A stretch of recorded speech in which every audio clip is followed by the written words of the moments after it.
이더리움, 샤펠라까지 정확히 6일 남았습니다.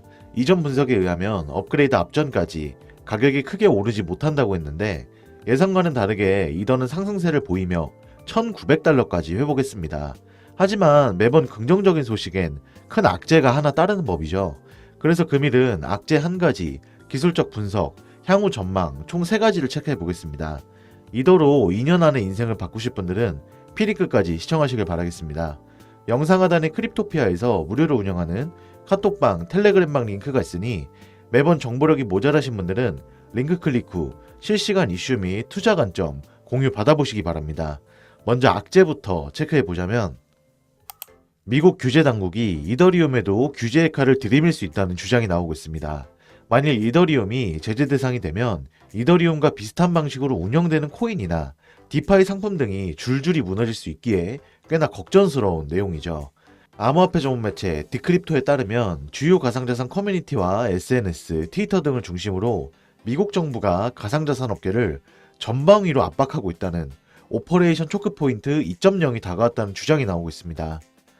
오퍼레이션 초크포인트란 지난 2012년 미국 오바마 행정부가 연방예금보험공사와 함께 사기를 방지한다는 이유로 음란물과 같은 특정 산업에 압력을 행사한 사건을 의미하는데 최근 증권거래위원회 SEC와 상품선물거래위원회 CFTC 등 규제당국이 가상자산 업계를 향해 제재 방안을 잇따라 내놓으면서 11년 만에 다시 해당 개념이 등장하게 된 것이죠. 특히 가상자산 업계에서 주목하고 있는 것은 SEC가 최근 비트에 이어 코인 규모 2위를 기록 중인 이더에 대한 제재 가능성을 열어두고 있다는 점인데 이더는 지난해 대대적인 업그레이드 더 머지를 통해 채굴 방식을 작업증명에서 지분증명으로 바꿨는데 기존 작업증명으로 코인을 채굴하기 위해선 컴퓨터로 복잡한 사칙 연산을 풀어야 했지만 지분증명은 자신이 가진 지분량에 따라 코인 채굴 과정에 참여함으로써 추가적인 코인 보상을 받게 되는 구조인데 이전에는 그래픽카드 성능에 따라 코인 채굴량이 결정됐으나 지분증명의 경우 코인을 많이 갖고 있을수록 받게 되는 보상도 커지기에 SEC는 이러한 방식으로 코인 보상을 받는 것에 대해 증권과 비슷한 성격을 지니고 있다고 꾸준히 지적했는데 특히 지난달 게리 겐슬러 SEC 위원장은 투자자는 사실 지분증명 토큰 여부와 관계없이 수익률을 기대하며 투자하는 경향이 있다. 이러한 모습이 증권성 판단 여부에 부합한다 라고 주장했죠. 만일 이더리움이 제재 대상에 오르게 되면 시장의 대변동은 불가피한데 이더리움은 시가총액 285조 원이 넘는 대형 코인일 뿐 아니라 대다수의 디파이 상품 역시 이더리움을 바탕으로 만들어졌기에 이들 역시 제재 대상으로 될 수 있다는 게 문제입니다. 한 업계 관계자는 SEC 주장이 만일 받아들여진다면 코인 시장에는 대혼란기가 올 수 있다. 이더리움이 제재 대상이 되면 이더 기반으로 만든 코인, 디파이 상품 등이 줄줄이 무너질 가능성이 크다. 이건 단지 이더만의 문제가 아니다 라며 언급했고 SEC가 일종의 가상화폐판 은행, 예적금 상품인 스테이킹 서비스에 대해 제재 강도를 높이고 있는 것도 업계를 불안하게 하고 있습니다. 지난 2월 SEC는 전 세계 규모 3위 거래소인 크라켄을 향해 미등록 증권 서비스를 제공한 혐의로 벌금 3천만 달러를 부과했는데 여기서도 SEC가 문제 삼은 것은 크라켄의 일부 스테이킹 서비스입니다. 당시 SEC는 크라켄이 투자자들에게 20%가 넘는 수익률을 약속했지만 수익률을 보장할 수 있는 방법과 크라켄의 재무 정보 등이 충분하게 제공되지 않았다고 지적했습니다. 가상자산 업계에서는 이번 SEC의 제재가 큰 후폭풍을 몰고 올 수 있다고 우려하고 있고 가상자산 전문 분석 업체 쟁글의 장경필드 리서치 팀장은 이번 SEC의 결정은 미국뿐만 아니라 전 세계 거래소들이 제공하는 스테이킹 서비스가 중단될 가능성이 있으며 업계는 SEC의 스테이킹 서비스 규제가 궁극적으로는 이더리움을 증권으로 규정하고 규제하기 위한 초석으로 보인다는 우려의 목소리를 내고 있다라고 전했습니다. 특히 이번 오퍼레이션 초크포인트 2.0의 등장은 이더를 긴장하게 만들기엔 충분히 강력한 규제로 향후 SEC나 CFTC가 어떻게 대응하는지 지켜봐야 할 것으로 보입니다.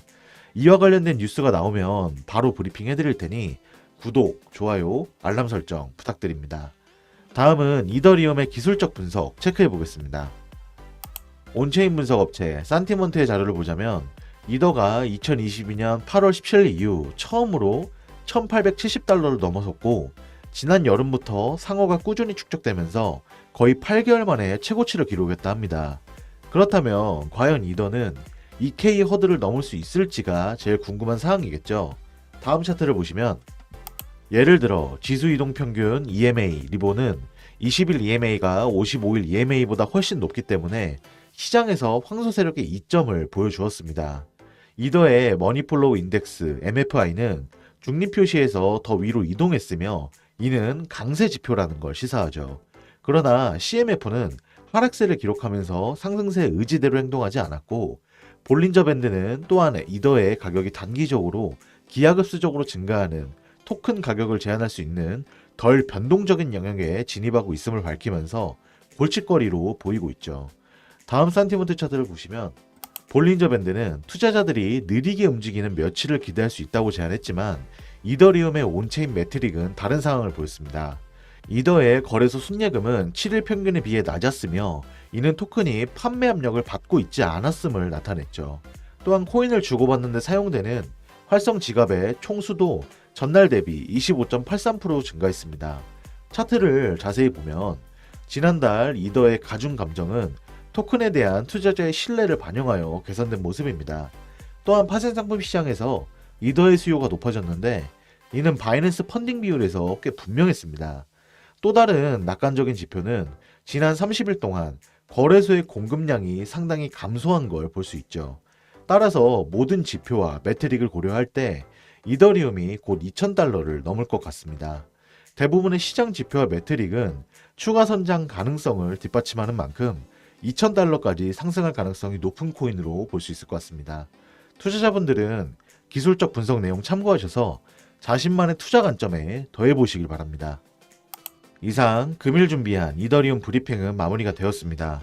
아무래도 금일 브리핑해드린 정보는 본업을 하시면서 바로바로 체크하실 수 없는 내용이고 현실적으로도 일하면서 이런 걸 챙겨본다는 건 굉장히 어렵다고 생각합니다. 그렇다고 해서 이런 정보를 놓치고 지나가면 내 피 같은 돈을 땅에 버리거나 내 자산을 불릴 기회를 놓칠 수 있겠죠. 나는 정보화 시장에서 살아남고 경제적 졸업을 이뤄내고 싶다 하시는 분들은 영상 하단의 고정 댓글에 저희 크립토피아 토론방 텔레그램방 링크가 있으니 소통방 문의하셔서 함께 정보 나눠보시길 바랍니다. 감사합니다.